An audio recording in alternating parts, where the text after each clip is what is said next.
Innal hamdalillah nahmaduhu wa nasta'inuhu wa nastaghfiruh wa na'udzu billahi min shururi anfusina wa min sayyiati a'malina. May yahdihillahu fala mudilla lahu wa may yudlil fala hadiya lahu. Asyhadu an la ilaha illallah wahdahu la syarika lahu wa asyhadu anna Muhammadan abduhu wa rasuluh la nabiyya ba'dahu. فقال الله تعالى في القرآن الكريم أعوذ بالله من الشيطان الرجيم بسم الله الرحمن الرحيم يا أيها الذين آمنوا اتقوا الله حق تقاته ولا تموتن إلا وأنتم مسلمون. وقال أيضا يا أيها الذين آمنوا اتقوا الله ولا تعملوا نفس ما قدمت لغد واتقوا الله إن الله خبير بما تعملون. Alhamdulillah, pada kesempatan kali ini kita masih dapat dipertemukan kembali dalam keadaan insya Allah sehat walafiat wa'imah. Puji dan syukur marilah kita selamanya tetap tercurah. Semoga puja kita panjatkan kepada Sang Maha Kuasa dan segala puji marilah kita panjatkan kepada Zat Ilahi Rabbi yang alhamdulillah pada kesempatan kali ini kita masih dapat dipertemukan kembali, yaitu yang mana dalam momentum kali ini kita dihadapkan dengan dua momentum yang sangat besar. Yang mana momentum tersebut yang pertama kita telah melewati beberapa hari belakang bahwa peristiwa yang sangat bersejarah bagi umat muslim, yang mana peristiwa tersebut terjadi hanya dalam 1 tahun sekali, khususnya bagi umat muslim, yaitu tahun baru Islam 1443 Hijriah. Dan juga peristiwa yang kedua terjadi pada tanggal 17 Agustus 1945. Peristiwa tersebut lebih dikenal kita sebut dengan peristiwa Hari Kemerdekaan Republik Indonesia. Yang mana pada peristiwa tersebut kita diingatkan oleh sejarah bahwa pada dasarnya kemerdekaan itu ternyata diraih oleh perjuangan dari daerah kita sendiri, terutama pejuang anak-anak muda saat ini. Yang alhamdulillah mungkin di masjid ini ada anak-anak muda yang semangatnya semakin berkobar. Di sini ada Impas yang dengan semangatnya, dengan seragamnya ikatan muda universitas, semoga kalian selamanya dinaungi oleh Allah Subhanahu wa taala. Amin. Sebagaimana sabda Nabi Muhammad yang salah satu di antaranya ada 7 golongan saat asli. Ada 7 golongan yang mana di akhirat kelak hari kiamat itu tidak akan tersentuh oleh panasnya neraka. Jadi nanti kurang lebih di akhirat kelak matahari itu kurang lebih berada di atas 1 jengkal dari kepala kita. Nah, itu semua orang merasakan kepanasan. Tapi salah satu di antaranya ada 7 golongan. 7 golongan yang mana dengan 7 golongan ini walaupun matahari berada di atas kepala dia tidak akan merasakan panasnya matahari. Siapakah dia? Yaitu syabun nasal fi ibadati rabbih. Dalam riwayat lain disebutkan syabun nasal fi ibadatillah. Nah, hadis riwayat Al-Bukhari yang meriwayatkan dari Imam Abu Hurairah yang bernama lengkap Abdurrahman bin Sahab. Nah, jadi ibu-ibu pada dalam ilmu hadis itu ketika menyebutkan suatu riwayat, terutama hadis riwayat Imam Al-Bukhari, itu tidak disebutkan nama lengkapnya, tapi nama daerahnya. Nah, nama lengkap Imam Al-Bukhari itu ialah Abu Abdullah Muhammad bin Ismail bin Ibrahim bin Mughirah bin Gadisbah, tinggal di Kecamatan Jubah, Provinsi Khorasan, Kecamatan Bukhara, negara Uzbekistan. Nah, itu salah satu di antaranya orang yang meriwayatkan hadis riwayat Al-Bukhari. Dalam hadis tersebut ternyata 7 golongan tersebut itu bisa mendapatkan naungan oleh Allah Subhanahu wa taala pada hari kiamat. Yang mana nanti inilah semangat juang para pemuda. Sebagaimana pada kemerdekaan yang telah lalu Insinyur Soekarno pernah berkata, berikan aku 10 orang pemuda, maka insya Allah kami akan membincangkan dunia. Kata Allahu Akbar.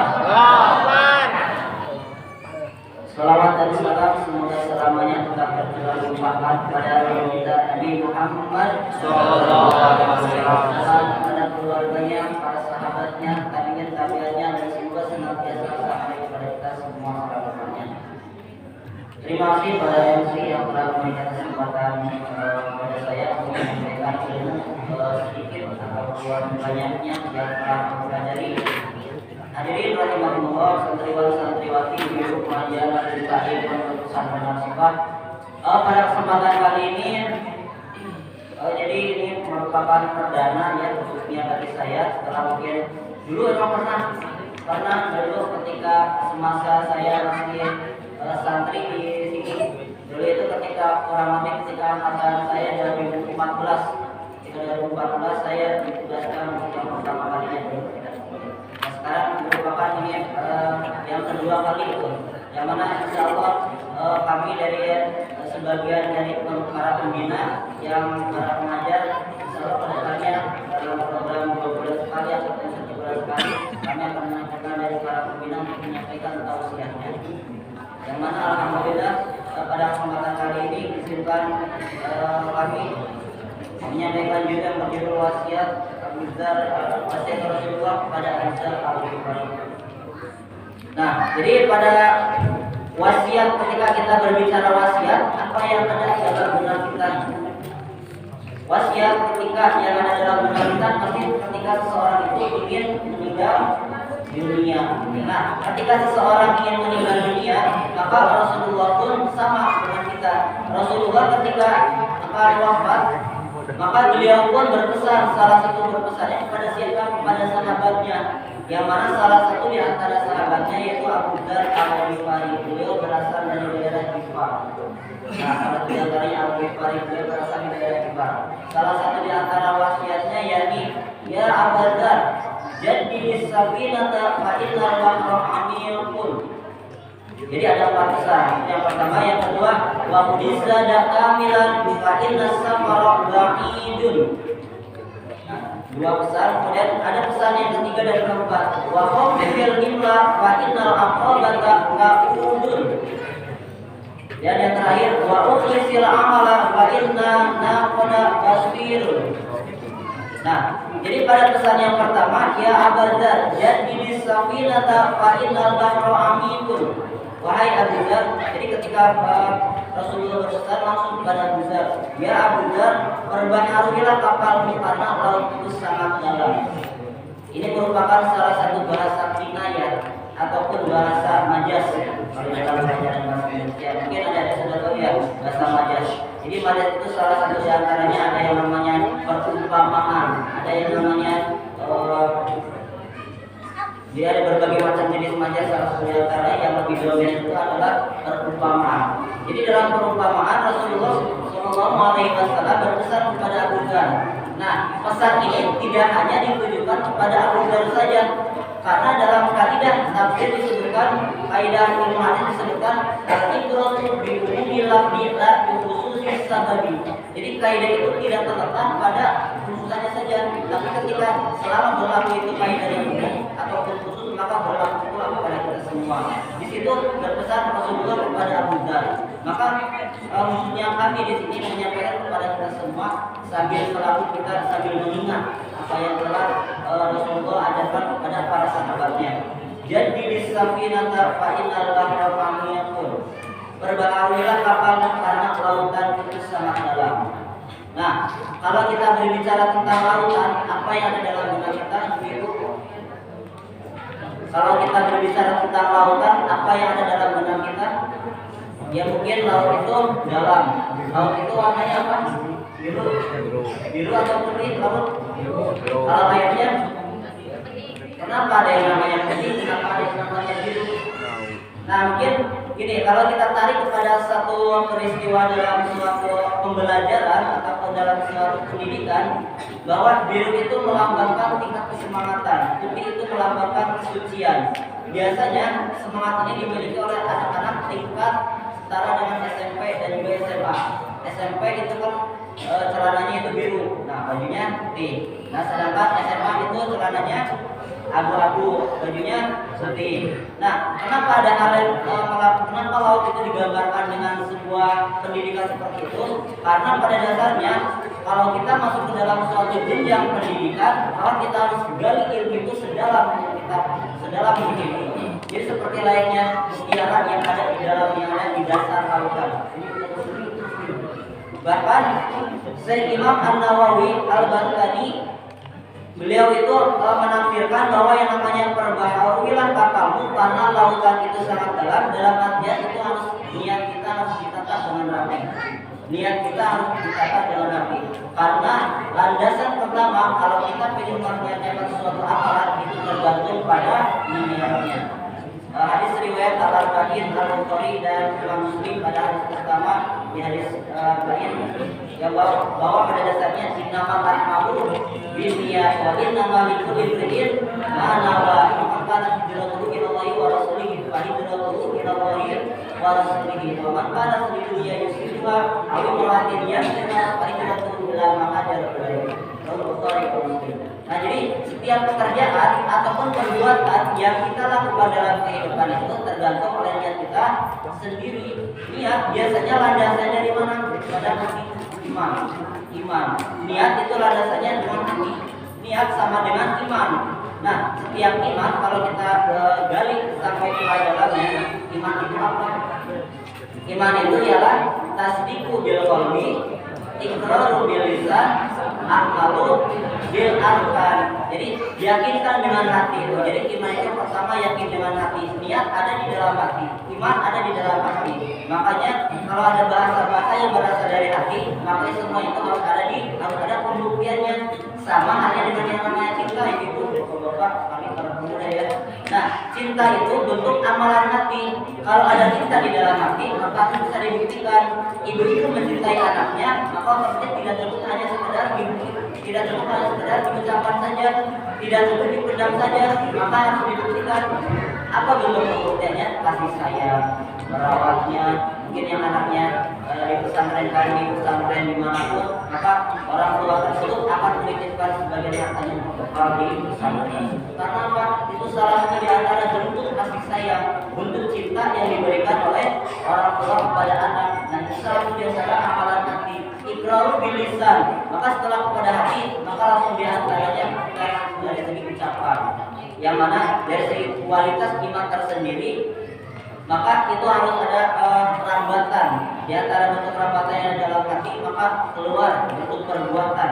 Salah satu di antaranya berbicara yang baik, kalau tidak diam. Maka dalam tahun baru 1443 Hijriah ini, maka mari kita sama-sama tingkatkan keimanan kita. Salah satu di antara tingkatkan keimanan kita yaitu dengan menjalankan perintah Allah dan menjauhi larangannya. Itulah yang disebut juga dengan takwa. Ketika kita sudah menjadi orang-orang yang bertakwa, maka insya Allah jaminan surga kita akan disediakan dengan berbagai macam jenis surga yang Allah janjikan. Salah satu di antara surga yang Allah dijanjikan kepada orang-orang yang bertakwa itu ada yang namanya surga seluas langit dan bumi. Jadi ada surga yang seluas langit dan bumi, ada yang surga itu surga sekelas VIP. Kalau di sini VIP itu sekelas apa ya? Kelas di stadion utama itu ada yang bagian bawah, kemudian meningkat pada bagian VIP. Yang lebih atasnya lagi pada stadion VIP tingkat tinggi. Ada satu surga yang levelnya itu seperti VIP, jadi levelnya itu sangat tinggi. Siapa di antara yang akan siapa di antaranya yang akan menempati pada bagian surga-surga tersebut, maka kita keluarkan amalan-amalannya. Salah satu di antara amalannya ada di surat ke-23 ayat 1 sampai 11. Surat 23 itu surat apa? Surat Al-Mu'minun. Qad aflahal mu'minun alladzina hum fi sholatihim khashi'un. Sungguh bahagia orang-orang yang beriman. Jadi orang yang beriman itu sudah dijamin bahagia sama Allah Subhanahu wa taala. Karena apa? Bahagia itu sangat sejati. Nah, salah satu di antara bentuk kebahagiaannya itu alladzina hum fi sholatihim khashi'un. Yaitu orang-orang yang senantiasa bisa khusyuk dalam salat. Tapi terkadang kita susah untuk salat khusyuk ya. Kadang ketika kita melakukan takbir Allahu Akbar, seketika itu pikiran yang tidak kita inginkan, seketika itu bisa keluar semua. Itu susah untuk dihilangkan, yang mungkin termasuk saya, termasuk kita sendiri, termasuk saya yang saat ini sambil kita belajar bagaimana untuk bisa sholat secara khusyuk. Karena pada dasarnya susah untuk kita melaksanakan sholat khusyuk. Walaupun itu sama Allah Subhanahu wa taala telah dijanjikan bagaimana kiat-kiat kita untuk melaksanakan sholat secara khusyuk. Salah satu di antaranya kita ingat kematian. Ingat kematian memakai pakaian-pakaian yang bersih. Nah, kemudian dalam pesan yang kedua, Rasulullah SAW dalam pesannya wa zada kamilan fa inna safara ba'idun. Ambillah bekal yang cukup karena perjalanannya jauh. Nah, yang dimaksud dengan bekal di sini ialah apa? Nah, logika seperti ini. Kita sekarang di Tasikmalaya, mungkin ada orang yang sangat jauh, mungkin ada yang dari Cikarang atau dari Bekasi. Dari Bekasi, nah, dari Tasikmalaya pulang ke Bekasi. Nah, pulangnya itu menjelang Idul Fitri. Nah, ketika pulangnya itu, jadi kita kasih contoh, seorang anak bekerja merantau ke suatu daerah, kita ambil dari Tasikmalaya kepada Jakarta, dan mana Jakarta itu terkenal dengan yang namanya pekerjaan itu terbuka di mana-mana, walaupun nggak tahu sekarang kenyataannya seperti apa. Seorang anak merantau ke daerah Jakarta. Nah, di daerah Jakarta tersebut kemudian dia itu bekerja. Setelah 1 tahun menjelang Idul Fitri, dia itu tidak punya uang untuk pulang. Kira-kira apa yang akan dilakukan oleh anak tersebut? Apakah mau pulang atau tidak? Pasti dalam benaknya itu pulang malu, nggak pulang. Karena apa? Kalau pulang malu nggak pulang rindu, itu dia takut ketika pulang itu tidak membawa bekal apapun, tidak punya uang, pasti dia akan merasa ketakutan. Apalagi kita sebagai orang mukmin, sebagai orang muslim yang insya Allah beriman. Nah, kita mau pergi ke alam akhirat, maka apa di antara bekal terbaiknya? Maka Quran surat kedua Al-Baqarah ayat 197. Wa khairu zadi taqwa, dan bawalah bekal, karena sebaik bekal itu, sebaik bekal itu ialah takwa. Nah, maka bekal di sini ialah apa? Takwa. Apa yang dimaksud dengan takwa? Ini al-imtisalul awamiri wa ijtinabun nawahihi. Yang dimaksud dengan takwa itu ialah menjalankan perintah Allah dan menjauhi segala larangannya. Bahkan ayat-ayat Al-Quran, terutama di surat kedua Al-Baqarah, kalimat pertama yang diucapkan di ayat kedua itu ternyata orang-orang yang bertakwa. Alif lam mim dzalikal kitabul la raiba fihi hudan lil muttaqin. Jadi orang bertakwa disebutkan dalam Al-Quran sebanyak 114 kali. Di sini Al-Muttaqin, di Quran surat 3 ayat ke-133 sama lil muttaqin disebutkan. Wasari'u ila magfiratin mir rabbikum wa jannatin 'arduhas samawati wal ardh lil muttaqin. Yang pertama muttaqin di Al-Baqarah, yang kedua muttaqin di Ali Imran. Namun yang pertama itu amalannya apa? Alladzina yu'minuna bil ghaibi wa yuqimunas shalah. Jadi orang yang bertakwa pertama itu ialah aspek hubungan, yaitu aspek vertikal pada Allah Subhanahu wa taala. Maka untuk tahun baru dengan semangat jiwa muda, dengan semangat jiwa keberanian, maka marilah kita sama-sama tingkatkan keimanan kita kepada Allah, kuatkan nilai ketakwaan dengan cara menjalankan perintah Allah dan menjauhi segala larangannya. Bahkan dia ilmu muttaqin kedua di surat Ali Imran itu hubungannya tidak kepada Allah, tapi kepada sama manusia. Hablum minallah, yang di Al-Baqarah hablum minallah, yang di Al-Imran hablum minannas. Apa di antara bentuk amalannya?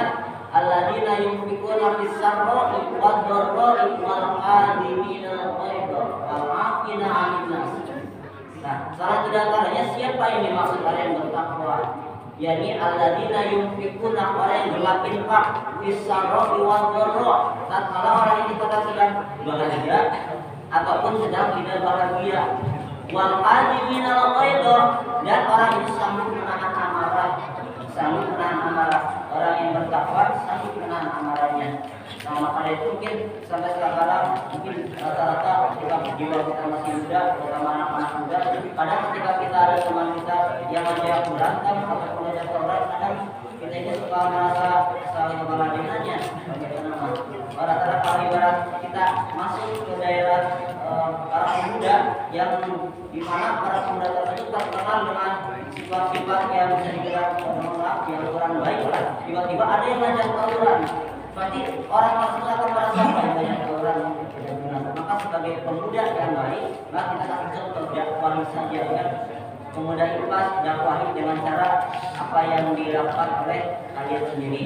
Dakwah ini tidak cukup dengan ceramah saja, menunjukkan sikap itu dakwah. Dakwah itu tidak hanya sekedar ceramah, tapi hanya sekedar jadi dakwah tidak hanya sekedar ceramah, namun juga harus bisa membina.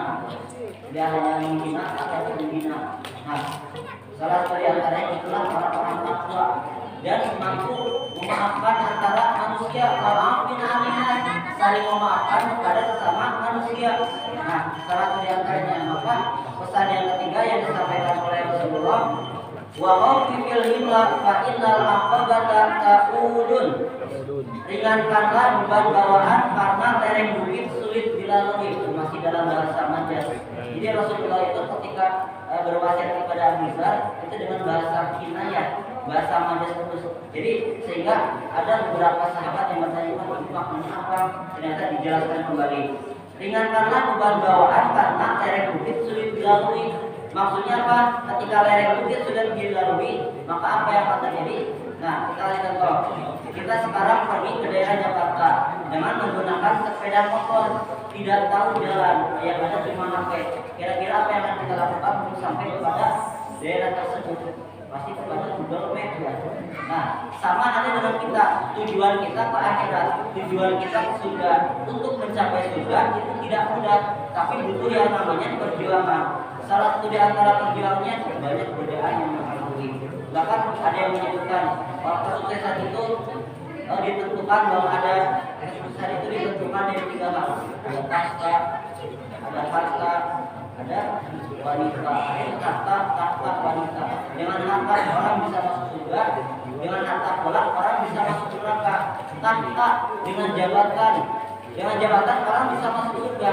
Namun dengan jabatan pula orang bisa masuk neraka. Yang dengan jabatan bisa masuk surga itu ada, yang dengan jabatan bisa masuk neraka itu ada, bahkan yang dengan harta bisa masuk surga itu ada. Utsman bin Affan terkenal dengan khalifah yang sangat dermawan. Nah, di samping yang sangat dermawan, ada mungkin salah satu di antara tokoh yang sangat kita terkenal, yang mana harta tersebut dijadikan sebagai suatu kesombongan. Kita kenal Korun itu salah satu di antara orang yang paling sombong, tapi sombongnya itu dengan harta. Saking sombongnya dengan harta, maka Allah Subhanahu wa taala menenggelamkan daerah Korun tersebut. Karena apa? Harta, tahta, bahkan wanita tersendiri pun itu bisa mengantarkan kita masuk ke dalam surga, bisa mengantarkan kita masuk ke dalam neraka. Tinggal bagaimana cara kita menyikapinya itu. Yang laki-laki mungkin membimbing wanitanya ke arah yang lebih baik. Suami menjadi pelindung, suami menjadi pengayom, suami menjadi suri tauladan bagi istrinya. Yang anak bisa menjadi wakil dan Nah, yang terakhir, wa ukhlisila amala fa inna naqada basirun. Nah, jadi wasiat yang terakhir itu ikhlaskanlah dalam beramal. Karena Allah itu Maha teliti. Dan namanya ikhlas itu susah. Ikhlas itu susah. Bahkan untuk ibadah pun kita harus sedikit ada susah. Bahkan di surat Al-Bayyinah ayat kelima itu disebutkan wa ma umiru illa liya'budullaha mukhlishina lahu-d-dina hunafa. Dan aku tidak perintahkan kamu untuk beribadah, namun ibadahnya dengan cara apa? Dengan cara ikhlas. Nah, ibadah dengan cara ikhlas kadang kita merasa suatu kesulitan. Kenapa kita kesulitan? Karena disitulah setan selalu mengintai kita. Bahkan kalau kata sahabat Nabi Umar bin Khattab, merupakan khalifah yang kedua, menunjukkan ada 9 jenis setan yang selalu menggoda pada manusia. Salah satu di antaranya kita mau sholat, pikiran kita kemana-mana ada setannya. Itu namanya cancer.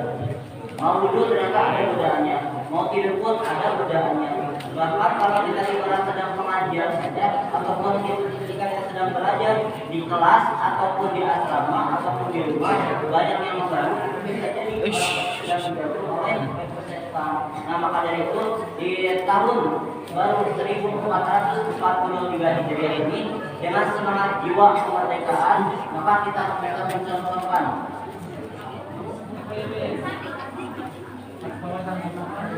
Nah, maka dengan semangat jiwa kemerdekaan ini kita bisa sama-sama saling mencontohkan, saling berbahu membuat kita sebagai generasi muda harus bisa menjadi contoh yang baik bagi yang lainnya.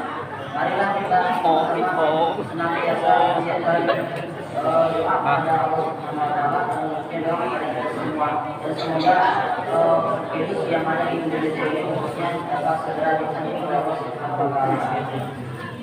A'udzu billahi minasyaitonir rajim. Bismillahirrahmanirrahim.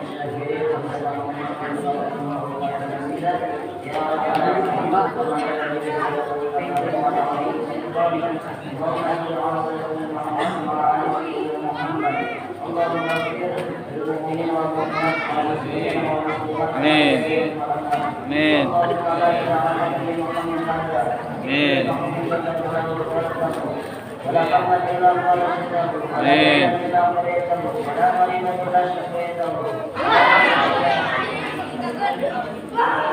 Ya. Adik ini. Bos. Ay.